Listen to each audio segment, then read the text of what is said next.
নমস্কাৰ। গ্ৰাম্যানুভূতিৰ সমাৱেশেৰে গাঁৱৰ মাদকতাত মোৰ জীপাল পৃথিৱী শীৰ্ষক ভিডিঅ' শিতান্তিৰ অন্য এটি ভিডিঅ'লৈ আপোনাক স্বাগতম জনাইছোঁ। এয়া হৈছে মাঘৰ বিহুৰ এক অন্যতম বিষয়বস্তু, ভেলাঘৰ সাজি থকাৰ মুহূৰ্ত।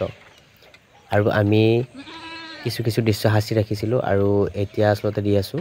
আৰু সুন্দৰ এটি পৰিৱেশ, গাঁৱলীয়া পৰিৱেশ। এয়া আমাৰ ৭০ৰ ঊৰ্ধৰ বৰদেউতাই টঙাল তুলি আছে। আহকচোন ভিডিঅ'টো উপভোগ কৰোঁ।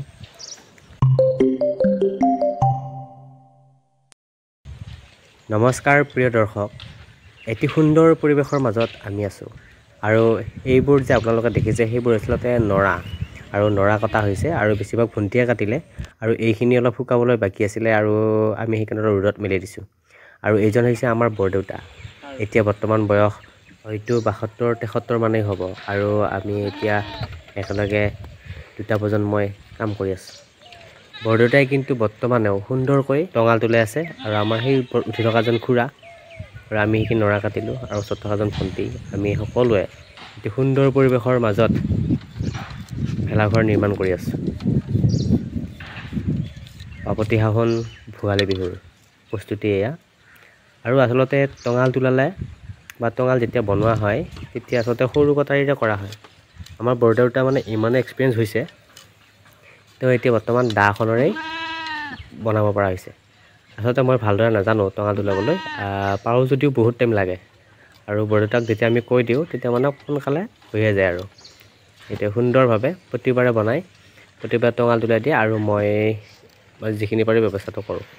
আৰু বৰদেউতা নহ'লে মানে প্ৰব্লেমেই হৈ যায়। আৰু ওপৰত এইজন খুৰাই একদম পূৰা টঙালেৰে বাঁহবিলাক গাঁঠি আছে। আৰু ময়ো যিখিনি পাৰোঁ সেইখিনি তলৰ পৰাই গাঁঠি দিলোঁ।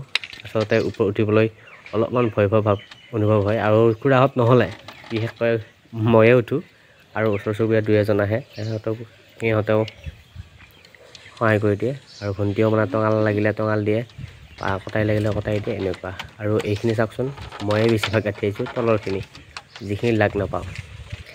এতিয়া এইখিনি এইফালে অলপ হ'ল, প্ৰায় তলৰখিনি হৈছেই। আৰু খুৰায়ো যিখিনি ওপৰত আছে সেইখিনি গাঁঠি আছে। আৰু আচলতে এইখিনি অলপ পাতলেই হৈছে বাঁহবোৰ। আচলতে আগতে একদম মানে অকল টঙালডালহে সোমায় আৰু সেনেকুৱাকৈ আছিলে। তেতিয়া বাঁহৰ পৰিমাণো বেছি আছিল, সেনেকুৱা। আৰু মই আচলতে নৰা কাটি আছিলোঁ অলপ, আৰু সেইটো কাৰণে অলপ উঠিলোঁ ভিডিঅ'তে। ভণ্টিয়ে ৰাখি থৈছে অলপ ভিডিঅ'টোত। আৰু যিখিনি নৰা আমি ভাবিছোঁ আজি অলপমান ওপৰত তুলিয়েই থওঁ, যিহেতু সময় খুব কম, সেইকাৰণে। আৰু ইয়াৰ পিছত যে বেকগ্ৰাউণ্ড শব্দটো হৈ আছে যে, একদম নিভাঁজ শব্দ এটা, ইমান ধুনীয়া শব্দ, ইমান চাইলেণ্ট, আৰু এটা বেলেগ ধৰণৰ শব্দ। আৰু সেই শব্দৰ অনুভূতিখিনিৰ কাৰণেই মই আচলতে এতিয়া কথা কোৱা নাছিলোঁ, এতিয়া ভইচ অভাৰ কৰি কৈ আছোঁ।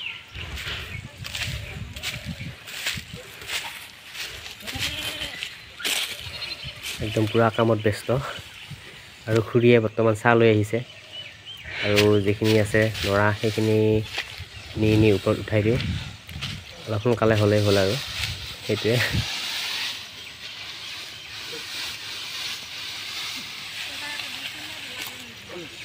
এটা বেলেগ অনুভূতি, এটা কি ক'ম, আচলতে আজিকালিৰ ল'ৰা ছোৱালীবিলাকে বা মোৰ সমনীয়া বেছিভাগেই এনেধৰণৰ কামত লিপ্ত থকা প্ৰায় দেখা নাযায়।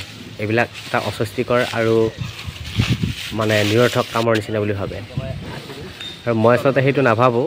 আৰু সৰুৰ পৰাই যিহেতু আমি এনে পৰিৱেশত ডাঙৰ হোৱা কথা, আৰু এইবিলাক মানে কি হৈ যায়, যদি নকৰোঁ তেতিয়াহে বেছি অশান্তিৰ এটা অনুভৱৰ সৃষ্টি হৈ যায়, সেইটোৱে। আৰু কিবা এটা বেলেগ অনুভূতি, বাকী কৰ্মব্যস্ততাৰ মাজতো বা বেলেগ কামৰ মাজতো যেতিয়া আমি ভেলাঘৰটো বনাম বুলি আগুৱাই আহোঁ, তেতিয়া একদম বেলেগ মানে এটা অনুভূতি। আৰু সেই অনুভূতিখিনি ইমান দিনে মনৰ ভিতৰতে আছিল। আৰু এতিয়া যিহেতু ফেচবুক বা ইউটিউব এনেধৰণৰ সামাজিক মাধ্যমবোৰে সুবিধাটো দিছে, সেইকাৰণে লৈছোঁ আৰু আপোনালোকক দেখুওৱাৰ এটা চেষ্টাও ৰাখিছোঁ। আৰু আচলতে এইবোৰ আজিকালি প্ৰায় নোহোৱাই হৈ গৈছে। আৰু এতিয়া আগতে এইখন পথাৰতেই বহুতকেইটা ভেলাঘৰ আছিল, প্ৰায় ঘৰে ঘৰে আছিল। আৰু ইহঁতে পূৰা জলফাই টেঙা পুতি আছে, মই অলপমান সিহঁতৰ লগত সহযোগ কৰোঁ। মোৰ ক'ত একদম হে ঘৰ আছে ভিডিঅ'ছ মই প্ৰতিবাৰে মানে এইটো নহ'লে নহয় গাইছ প্ৰতিবাৰে আমি এইটো কৰিবই লাগিব মই আৰু কামত ব্যস্ত আছোঁ সেইকাৰণে উপায় নাই আৰু এতিয়া খাওঁ ৱাও কাৰ কাৰ লোভ লাগি আহিছে গাইছ কমেণ্ট কৰক কমে কি আছে কি কৈছা এইটো কি